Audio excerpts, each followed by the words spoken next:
la palabra a nuestra tallable Teresa Aranguren. Bueno, buenas tardes. Si no lloré, me imagino. Sí. Buenas tardes a todos. Gracias por estar aquí y estar aquí y allí también, al otro lado del Mediterráneo, con el corazón y la mente en Palestina. Yo voy a hablar también de dónde viene esto.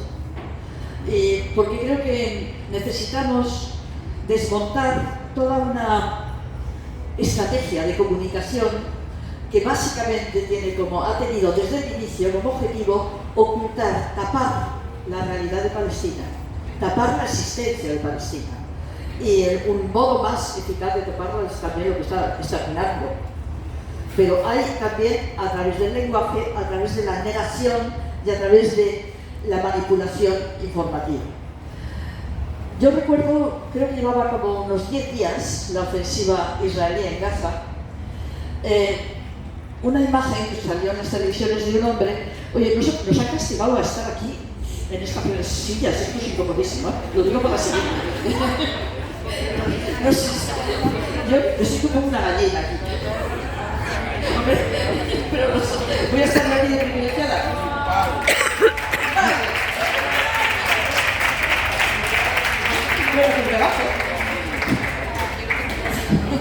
Ahora me tendrán envidia. Uy, aquí esto es una maravilla, esto es otra cosa. Vale. Bueno, una imagen de un hombre todo cubierto de polvo, porque detrás estaban los escombros de los edificios que habían bombardeado, que se dirigía a cámara. Yo acciono mucho cuando hablo y allí no podía accionar, y ahora sí. Con los brazos así abiertos. Y decía a cámara: esto ya lo vivió mi abuelo. En esa frase estaba condensada toda la tragedia palestina, todo el expolio palestino, el intento de negación de Palestina desde finales del 19 hasta el momento actual. Y yo voy a hacer un repaso muy rápido, porque tengo el convencimiento, al ser periodista y llevar mucho tiempo informando sobre Palestina, sé que las noticias no bastan y que las noticias no se entienden si no se tiene claro cómo empezó todo. Y por eso voy a dar algunos elementos que creo que son necesarios. Iré rapidito. Avísame cuando me queden 5 minutos, porque si no yo me enrollo. Para entender hasta qué punto todo se ha montado sobre una gran mentira, y esa gran mentira ha seguido funcionando hasta ahora. Es decir, la percepción que tenemos en Occidente, no en el mundo, de lo que ocurrió y de lo que ocurre en Palestina está básicamente tergiversada, aunque es al mismo tiempo el conflicto o el tema que durante más tiempo, más continuadamente, ocupa los titulares de prensa. Pero eso no conlleva un conocimiento de la realidad de Palestina. Eso conlleva una percepción distorsionada de esa realidad. Y voy a empezar, como digo, por el comienzo, porque la colonización de Palestina, tú te has referido a ella, empieza no por un problema surgido del interior de la sociedad palestina. Esto va a ser una constante siempre. Es la confluencia de dos fenómenos europeos, totalmente europeos, lo que conduce a el sacrificio del pueblo de Palestina en función de otros intereses coloniales, los de Gran Bretaña, que era la gran potencia colonial. Cuando digo dos fenómenos europeos, por un lado está el nacimiento del movimiento sionista, que es estrictamente europeo. Los judíos de Oriente no tienen nada que ver con ese proyecto. Luego sí, una vez creado el Estado de Israel, los llevan, muchas veces engañados, pero es una creación europea. Y no es una consecuencia del Holocausto, porque el movimiento sionista se funda en 1898. El mundo aún no conocía el nombre de Hitler.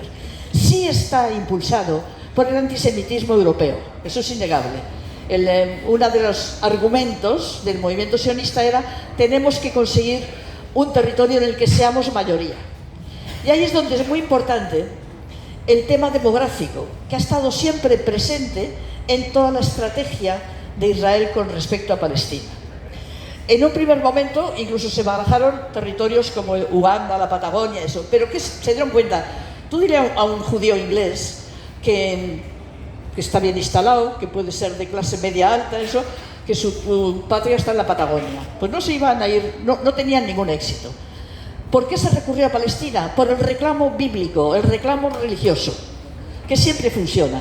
No es la razón inicial, pero es un reclamo que hace atractivo un mensaje. Ahí es donde surge un mensaje, un eslogan eficacísimo, porque todos lo conocemos, pero totalmente falso. El de una tierra sin pueblo para un pueblo sin tierra. Es, como digo, muy eficaz. Yo creo que es raro que haya un europeo que no lo conozca, y que supone la justificación del proyecto sionista. Vamos a crear en esa tierra sin pueblo. Bien, yo os voy a leer un párrafo de un artículo escrito en 1891 por un judío de Odessa, un judío ruso, de eso que se llamó el sionismo espiritual, que viajó a lo que él llama la tierra de Israel. Era el momento en que los agentes sionistas estaban intentando convencer a los judíos europeos de que allí en Palestina era donde tendrían que ir, donde podrían construir su Estado y donde no había ningún problema en ir. Este hombre, que se llamaba Asier Ginsberg, pero firmaba como Ehad Ham, decide ir a ver si es cierto eso.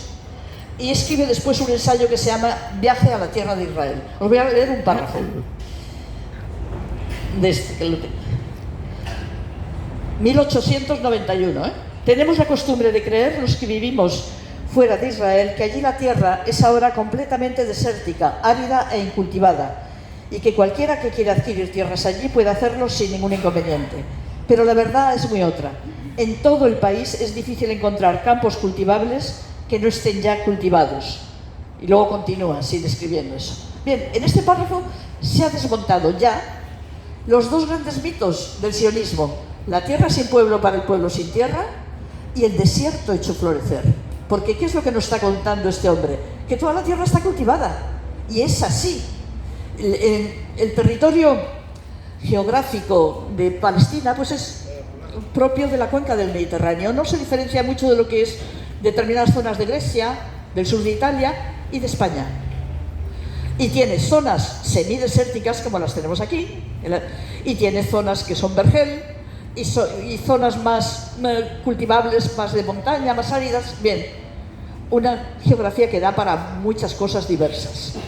Lo que es importante, ¿por qué he querido leer este párrafo? Porque creo que no somos conscientes de hasta qué punto el engaño fue total. Porque en Europa los británicos claro que sabían cómo era Palestina. Todo está documentado con respecto a, por ejemplo, la composición demográfica de Palestina desde el 19 aquí hasta ahora, y la propiedad de la tierra. ¿Por qué todo está documentado? Pues porque Palestina en el siglo XIX, ya hasta el final de la Primera Guerra Mundial, que es con lo que está relacionado el tema, no con la Segunda, con la Primera, formaba parte del Imperio Otomano. A partir de la caída del Imperio Turco, en la Primera Guerra Mundial, Palestina pasa a depender de la administración británica. Es la época del mandato británico. Primero los otomanos. A los turcos no les importaba mucho que sus súbditos, los pueblos sometidos a su dominio, hablasen turco, ni nada de eso. Nunca lo pretendieron. No pretendían cambiar la idiosincrasia de esos pueblos. ¿Qué les importaba? Cobrar impuestos. Y para cobrar impuestos, ¿qué tienes que tener? Muy claro la demografía, los datos demográficos y los registros de propiedad de la tierra. Luego llegan los británicos, y los británicos también son muy minuciosos en esto. Y así sabemos que cuando el proyecto sionista se pone en marcha, y a partir del año 17, se pone en marcha, como he dicho, en el 19, pero enseguida se dan cuenta que no lo van a conseguir si no tienen el amparo de una gran potencia. Y ahí es donde entra en juego Inglaterra, Gran Bretaña, Reino Unido, como lo queramos llamar, que era la gran potencia colonial del momento. Y ahí es donde confluye el movimiento sionista con los intereses coloniales. ¿Qué es lo que percibe el gobierno británico? El gobierno británico, en el momento en el que estaba Winston Churchill como ministro de colonias, y Churchill tenía muchas virtudes, pero era un racista de mierda, tremendo, y eso generalmente no se cuenta cuando se habla de él. ¿Qué le interesaba en ese momento a Gran Bretaña? Tener una posición de fuerza en el corazón del Oriente Próximo, en la ruta hacia el Extremo Oriente, porque ya para entonces ya se sabía que lo que ahora conocemos con la zona del Golfo había grandes recursos energéticos. Y era importante para Gran Bretaña crear un enclave de europeos, judíos europeos, todos europeos, con mentalidad europea, con identidad europea, y al mismo tiempo dependientes para su existencia de Gran Bretaña. Por eso, desde el primer momento, el ministro de Exteriores británico, en el año 17, a muchos os sonará la declaración Balfour. Pues Balfour era el ministro de Exteriores británico que, en una carta que escribe al barón Rothschild, los Rothschild eran la familia más rica del planeta y fue también los que financiaron en un inicio el movimiento sionista. Le escribe diciendo: Gran Bretaña ve con buenos ojos y amparará, protegerá el proyecto sionista, la creación de un hogar nacional judío en Palestina. Ahí empieza la confluencia entre estos dos fenómenos. Y ahí es cuando la colonización de Palestina ya no es una cosa esporádica de un grupo de gente que intenta instalarse en una colonia, sino se hace sistemática y masiva, y con el amparo de la gran potencia del momento. Ahí empieza el drama de Palestina realmente de una manera ya imparable. Este proceso de colonización, con la protección británica, adquiere a partir de los años 20 ya una situación porque la población palestina al comienzo no se da cuenta de lo que está pasando, pero a partir de los años 20 sí es muy consciente de que les están robando el país. Y lo que había empezado con episodios esporádicos de violencia se convierte en violencia desatada. Las colonias del movimiento sionista todas estaban fuertemente armadas. Los colonos sabían a lo que iban, estaban fuertemente armados. En eso, como los de ahora. Como los que ahora en Cisjordania están haciendo razias en los pueblos de Cisjordania con la protección del ejército israelí, que suele estar a pocos metros mirando lo que hacen los colonos mientras queman coches, atacan. Aquellos colonos iniciales, ¿cuál es la diferencia que había con respecto a una emigración a la europea a la que Palestina, la sociedad palestina estaba acostumbrada? Porque Palestina es Tierra Santa, era Tierra Santa, es Tierra Santa, y siempre había habido peregrinos, gente que iba a instalarse allí por razones religiosas, sobre todo europeos y sobre todo cristianos europeos más que judíos europeos, por ejemplo. Pues que cuando llegan las primeras colonias del movimiento sionista que se establecen en la costa, en la zona muy fértil, cercana a Jaffa, la primera cláusula del contrato que tienen que firmar con la Agencia Nacional Judía, que es la que ha comprado esas tierras, es que solo podrán utilizar trabajo judío. Y eso que suponía la expulsión inmediata de los campesinos árabes, podían ser musulmanes o cristianos, la mayoría eran musulmanes, los cristianos eran más clase urbana, pero también había, que llevaban generaciones trabajando esas tierras en régimen de aparcería, que me imagino que aquí conocemos. Es también muy típico, como digo, de toda la cuenca del Mediterráneo y también en España. Ahí empiezan los primeros enfrentamientos en el siglo XIX, pero son esporádicos. Pero a partir de la llegada de Gran Bretaña, que impulsa la colonización, esto se convierte en masivo y la reacción de la población árabe, de la población palestina, es que ya no venden tierras. Hay una falacia continuada que suelen decir los propagandistas del movimiento sionista, yo lo he escuchado en foros y así, que es que no hubo limpieza étnica, no les echamos, les compramos las tierras. Esto todavía se sigue diciendo y lo veréis en redes sociales. Bien, se empezó comprando tierras. En el año 47, cuando Naciones Unidas decide, porque ya no sabe qué hacer con aquello, la partición de Palestina, las comunidades judías eran dueñas del 6% de la tierra de Palestina, 6%. El 44% era propiedad privada árabe, el otro 40 y tantos % era propiedad comunal árabe. Eso al final de todo este proceso. Daros cuenta lo que significaba pretender crear un Estado judío en una población que más del 93% de la población era no judía.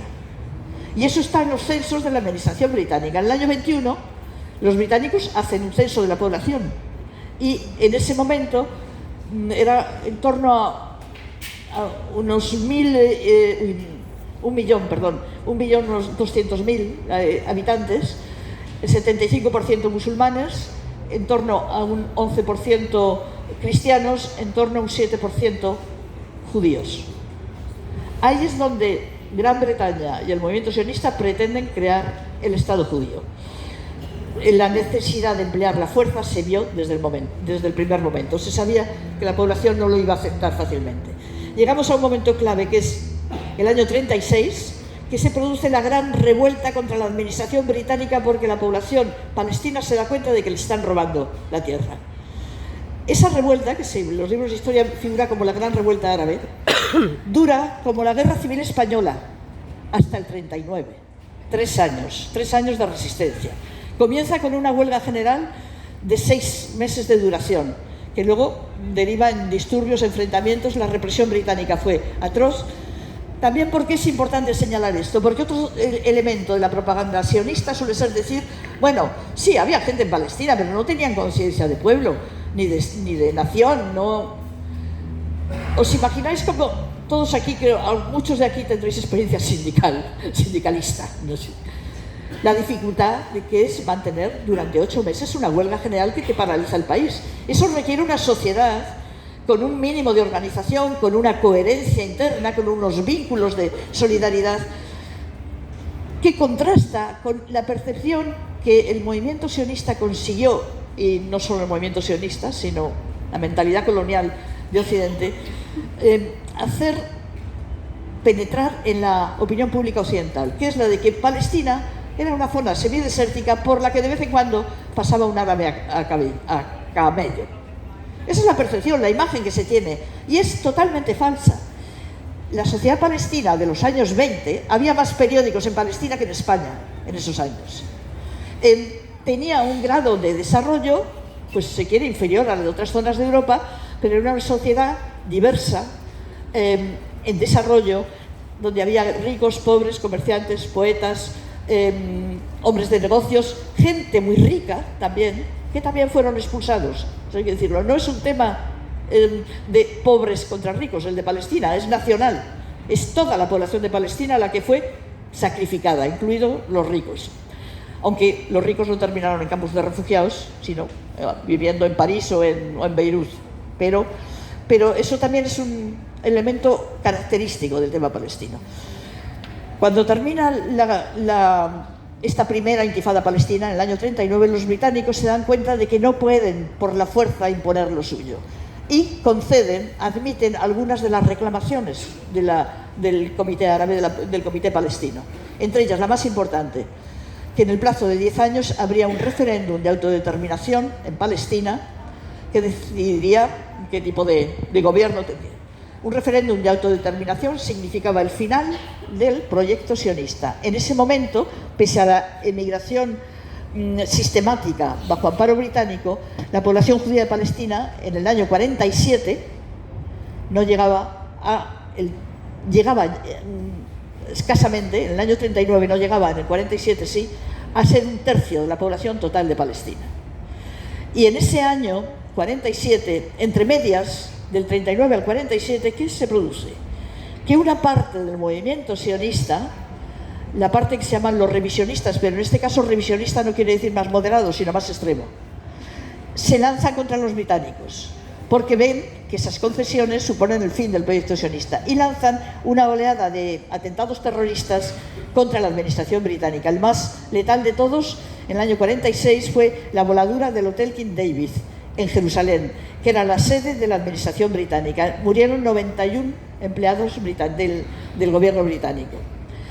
A partir de ahí, Gran Bretaña hace como Pilatos, se lava las manos y dice, no puedo con este tema, renuncia al mandato y lo deja en manos de la recién creada Naciones Unidas. No sé cómo voy de tiempo, yo voy a toda leche, pero... bueno, vale. Lo deja en manos de Naciones Unidas, que está recién creada. Estamos en el año 47.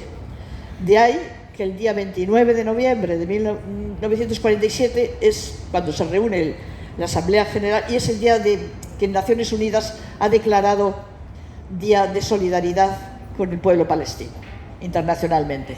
¿Por qué? Porque ese día fue en el que la Asamblea General de Naciones Unidas se reunió para aprobar la resolución de partición de Palestina, que consiste en dividir el territorio de Palestina en un Estado árabe y un Estado judío. El Estado judío era el 56% del territorio, el Estado árabe era en torno al 43%, y luego la zona de Jerusalén quedaba bajo un estatus especial internacional. En ese momento, según las actas de Naciones Unidas, la población de Palestina era ya llegaba a 1.300.000, más o menos, y la población judía de Palestina llegaba a ser un tercio de la población. El resto era población árabe, musulmanes y cristianos, y la propiedad de la tierra, que es el elemento básico, es que creo que os lo he dicho antes, pero en fin, lo repito, 6% propiedad judía, el resto propiedad árabe, entre musulmanes, cristianos, etc. ¿Esto qué supuso? Esto fue el germen de la limpieza étnica. Eso fue lo que provocó que los dirigentes sionistas, y aquí entran todos, no solo una parte del sionismo, todos, incluido Ben Gurión, decidan vaciar el territorio de Palestina de su población, porque si no, su proyecto era inviable, por mucho que hubiera una resolución de Naciones Unidas que aprobase la división del territorio de Palestina. La primera matanza y la primera acción militar para expulsar a la población palestina de sus tierras se produce una semana después de la resolución de partición, en diciembre de 1947. Las mayores matanzas se producen en los meses previos a la creación del Estado de Israel en el año 47 y 48. El Estado de Israel se proclama el 15 de mayo de 1948. Os voy a leer, a ver si... la descripción, una de las matanzas más conocidas, no porque fuese la más letal, pero sí porque se utilizó como propaganda y como elemento de terror para aterrorizar a la población, fue la matanza de Deir Yassin. Deir Yassin es una aldea cercana a Jerusalén, ya no existe, en la que el 9 de abril, todavía no existía el Estado judío, de 1948, entraron las milicias del Irgun, uno de los grupos más extremos del movimiento sionista. Por cierto, el actual gobierno israelí es heredero de estos grupos, directo, filosóficamente y políticamente. Son los herederos ideológicamente de gente como los del Irgun. El grupo Irgun, yo tenía unas gafas, ¿qué he hecho con ellas? Oh, las he metido en el bolso, sí. Por Dios. 5 minutos, vale, con 5 minutos, bueno, si no, ahora no sé dónde las he metido. Sí, señora, gracias. Bueno, yo es que me traigo unos líos con las gafas. Vale. Este pueblo de Yassin fue asaltado el 9 de abril, como os digo, y la primera persona que llegó al lugar, mientras todavía estaban las tropas del Irgun allí, fue el delegado de Cruz Roja.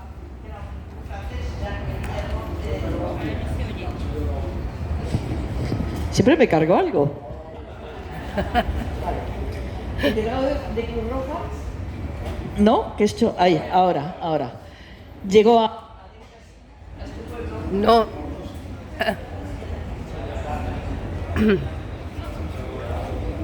Bueno, si no, a mí se me suele oír, ¿eh? Puedo alzar la voz. ¿Se me oye, no? Sí, se me oye. Vale. Es que conviene ver esto. Entre la tropa había algunos muy jóvenes, casi adolescentes, todos en vestimenta militar y con casco, hombres y mujeres armados hasta los dientes, con pistolas, metralletas, granadas y también grandes cuchillos, la mayoría aún ensangrentados. Una joven muy bella me mostró el suyo aún goteando sangre, como un trofeo. Me abrí paso entre ellos y entré en una casa. La primera habitación estaba a oscuras, con todo en desorden, pero no se veía a nadie. En la habitación contigua encontré, bajo los muebles y los colchones reventados, varios cadáveres ya fríos. La operación de limpieza la habían hecho primero con ametralladoras, después con granadas y finalmente con los machetes, sin ninguna preocupación porque no se descubriese. Esto es importante. ¿Por qué no había preocupación porque no se descubriese? Porque querían que se conociese, para sembrar el terror. De hecho, un patrón de comportamiento en las operaciones de expulsión de la población de sus localidades era rodear el pueblo, lanzar por altavoces el mensaje: abandonad vuestras casas inmediatamente o os pasará lo de Deir Yassin. Ese es un patrón que se repitió muchísimo. Que si os dais cuenta, es un patrón de estrategia de terror que repite el ejército israelí, lo ha repetido constantemente y lo sigue repitiendo ahora, cuando dicen somos un ejército muy humanitario, porque solemos avisar antes de bombardear. Mandamos lanzamos folletitos desde, seguro que Manu los ha visto ahí en Gaza, cuando lanzan folletos diciendo abandonad el edificio porque vamos a bombardear en 1 hora, ¿no? No es una estrategia para salvar población, es una estrategia para aterrorizar. Y eso se lleva haciendo desde el año 47 y 48. La descripción termina: removí los cadáveres hasta que toqué un pequeño pie que aún estaba caliente. Era una niña de 10 años, estaba malherida por una granada, pero aún viva. Sí, continuamos. Revisamos las otras casas, en todas encontramos el mismo espeluznante escenario. La aldea tenía 400 habitantes, unos 50 consiguieron huir, 3 habían sobrevivido. El resto había sido masacrado concienzudamente, siguiendo órdenes de sus jefes, ya que se trata de tropas admirablemente disciplinadas. ¿Qué quiere decir esto? Que no era un grupo de milicianos que se habían vuelto locos, que ahora no son grupos de soldados que se vuelven locos, que es una estrategia dictada por los mandos militares de aquel momento y de ahora. Es una estrategia de terror. Y es una estrategia que conduce a qué conducía aquello? A vaciar, a expulsar a la población palestina de sus tierras para poder crear su Estado. Es decir, a una limpieza étnica. Entonces todavía no se usaba ese término. ¿Qué estamos viendo ahora? ¿Qué están diciendo constantemente los dirigentes israelíes? Cuando digo dirigentes me refiero al presidente del país, la más alta autoridad del Estado, que a los pocos días de comenzar la ofensiva dijo: en Gaza no hay que hacer diferencias entre combatientes y civiles, todos son culpables. Esto es una llamada al crimen de guerra y es una llamada al exterminio. Y esto no es nuevo totalmente. Tal como lo decía este hombre que hablaba a cámara, esto lo vivieron los abuelos de los que ahora están muriendo en Gaza. En Gaza más del 75% de la población de Gaza son refugiados del 48, es decir, de los que fueron expulsados entonces. En Gaza,